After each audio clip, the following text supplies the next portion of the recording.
मूर्तिजापूर येथील श्रीमती लक्ष्मीबाई देशमुख उपजिल्हा सामान्य रुग्णालयातील 3 कर्मचारी रेल्वे नियमांचं उल्लंघन करताना आरपीपीएफच्या तावडीत सापडल्याची घटना मूर्तिजापूर रेल्वे स्थानकावर घडली।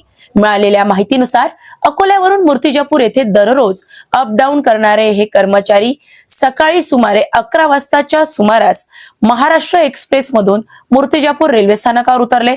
त्यानंतर घाई गडबडीत अधिकृत पादचारी पुलाचा वापर न करता त्यांनी थेट रेल्वे लाईन क्रॉस करण्याचा प्रयत्न केला। याच वेळी गस्त घालत असलेल्या आरपीपीएफ जवानांनी त्यांना रंगेहात पकडले। रेल्वे नियमांचं उल्लंघन केल्यामुळे संबंधित कर्मचाऱ्यांवर दंडात्मक कारवाई करण्यात आली आहे। दरम्यान हे कर्मचारी अकोल्यावरून मूर्तिजापूर येथे दररोज ये-जा करत असल्याची माहिती समोर आली आहे। तसेच काही दिवसांपासून ते कामावर वारंवार उशिरा येत असल्याच्या तक्रारीही वाढल्या होत्या। आज झालेल्या कारवाईमुळे ते उशिरा पोहोचण्यामागील कारणही स्पष्ट झाल्याची चर्चा परिसरात सुरू आहे। रेल्वे प्रशासनाने प्रवाशांनी अधिकृत पादचारी पूल किंवा सबवेचा वापर करूनच रेल्वे लाईन ओलांडावी असे आवाहन केले आहे। रेल्वे लाईन क्रॉस करणे हा गंभीर गुन्हा असून नियम मोडणाऱ्यांवर कठोर कारवाई करण्यात येईल असा इशाराही यावेळी देण्यात आला। सर, 3 कर्मचाऱ्यांना रेल्वेचे नियम मोडताना आज तावडीत घेतलेलं आहे आणि दुपारी 11 वाजता महाराष्ट्राने आल्याचं हे सिद्ध झालेलं आहे। तर नेमकं उशिरा येतात हे पण या माध्यमातून एका प्रकारे सिद्ध झालेलं आहे। काय कारवाई केली जाईल आपल्याकडून? ऍक्च्युली अपडाऊनच करू नये असा नियम आहे।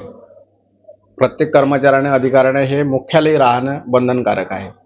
पण काही लोक अपडाऊन करत असतील तर त्यांनी कमीत कमी वेळेत यायला पाहिजे, आपलं कार्यालयीन वेळ पाळायला पाहिजे। आता मी शहानिशा करतो की हे माझेच कर्मचारी आहेत की नाही, ते जर माझे कर्मचारी असतील तर त्यांचे अर्धवेळ बिनपगारी लागेल। बरेच आपल्या कार्यालयातील काही अधिकारी त्यांना सोडवण्याकरता पण तिथे बदल करत होते त्यांना।